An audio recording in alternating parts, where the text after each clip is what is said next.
हरि परमात्मा की कैसे रहमत बरसती है और रहमत को कैसे प्राप्त किया जा सकता है, ये आप लोगों में समझ होनी चाहिए।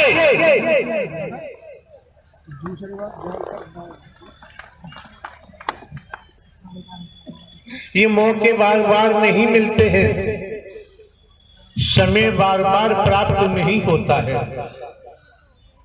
मौका मिला है, समय मिला है, क्योंकि जीवन के अगले क्षण का पता नहीं है, अगली सांस आएगी अथवा नहीं आएगी, जगत में कोई नहीं जानता। तो जो मौका मिला है, वक्त मिला है, और आप समझ सकते हैं हम भले ही साधु संत महात्मा नहीं हैं, हम भले ही बाबा साबा कथावाचक उपदेशक नहीं है, कोई रूप रंग हमने नहीं धारण किया है। प्रारंभ से ही हम तो घर का चौकीदार बनकर अपना कर्तव्य कर्म करते आए, कर रहे हैं। लेकिन समझना आपको है, देखना आपको है, परख आपको करनी है, निरीक्षण आपको करना है। महंगाई का जमाना है, किराया भाड़ा खर्च कर भिन्न भिन्न स्थानों से आपको इस मानव मंगल मिलन सद्भावना समागम में पहुंचने का मौका मिलता है, आने का सौभाग्य प्राप्त होता है। एक एक शब्द मन लगा के श्रवण करना चाहिए, ठीक से सुनना चाहिए, और यहां तक कि एक एक शब्द को पीना चाहिए।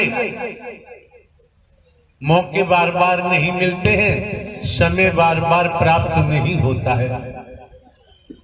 अगर हम ढोंग पाखंड करें, आडंबर करें, अंधविश्वास करें, ढकोसला में ले जाएं, भेदभाव में ले जाएं, आप समझ सकते हैं प्रारंभ से लेकर हमने ऐसा कुछ भी नहीं किया है। बहुत सी ऐसी बातें हैं जिनकी आपको जानकारी दी जाएगी, और ये भी दर्शा दिया गया है पहले ही कि हे मानव, तुझे नर नारी का शरीर क्यों मिला है, उद्देश्य क्या है। तो बहुत सी बातें ऐसी हैं, दिमाग में रखो। सर्वप्रथम निस्वार्थ, बिना स्वार्थ के, निस्वार्थ मानवता के तहत। क्यों? मानव धर्म सत्य था, है और रहेगा। मानवता भाईचारा, अनेकता में एकता, मानव मानव को गले लगाना, मानव मानव से प्रेम करना, टूटी हुई मानवता को जोड़ना, बिखरी हुई मानवता को इकट्ठा करना, इंसानियत गुणों को इस मानव मंगल मिलन सद्भावना समागम के माध्यम से जब इंसानी गुण जागृत हो जाते हैं, फिर मानव इंसान वाला काम करता है, कर्म करता है।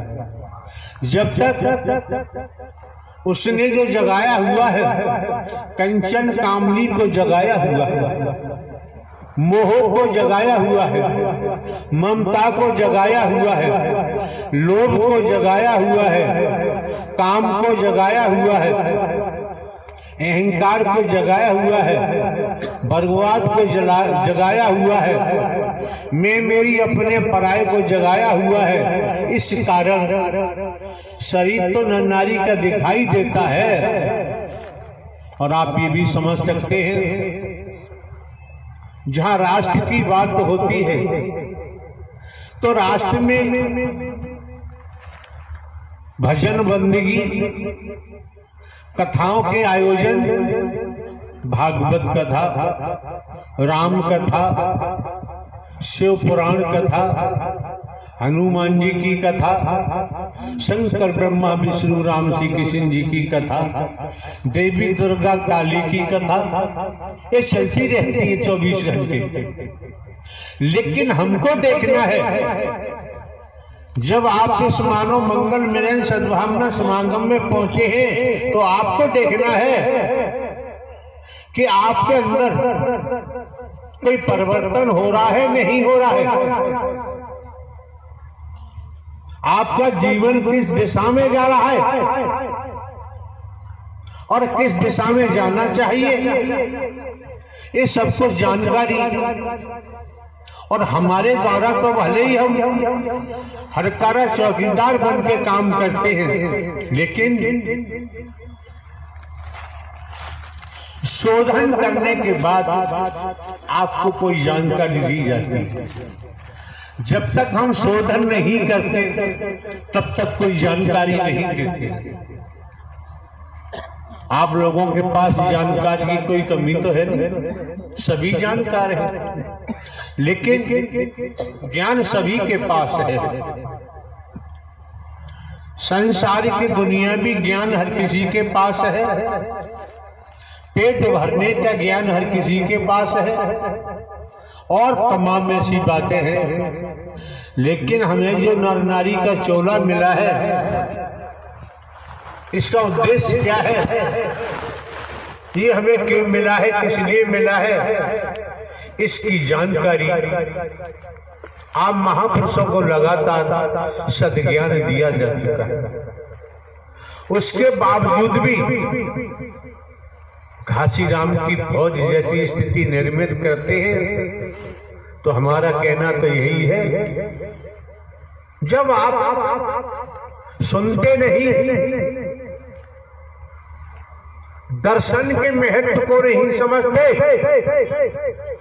वाणी के प्रभाव को नहीं समझते, वचन के प्रभाव को नहीं समझते, तो भैया किराया भाड़ा खर्च करके यहाँ आने की जरूरत नहीं।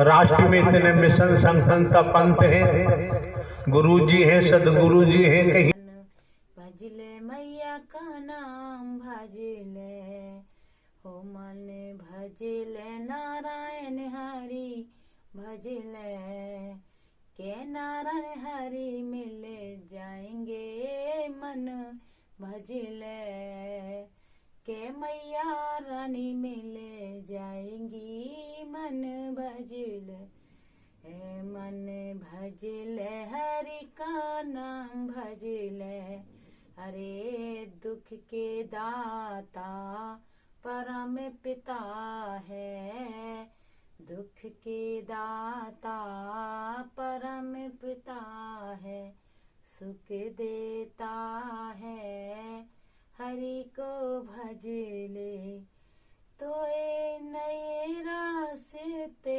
मिल जाएंगे मन, भजले तो प्राणी भटक भटक सुन, भजले रे मन भजले मैया की शरण में आ जा, हरि नारायण शरण में आ जा, काहे रास्ता भटक रहा प्राणी, तू हरि का नाम क्यों न भजले।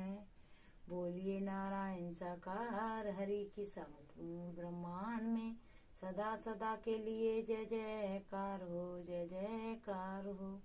जगत जननी लक्ष्मी मैया के चरणों में मेरा कोटि कोटि प्रणाम।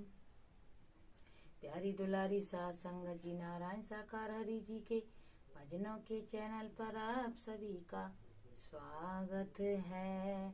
आप सब कैसे हैं? प्रभु जी की कृपा से आप भी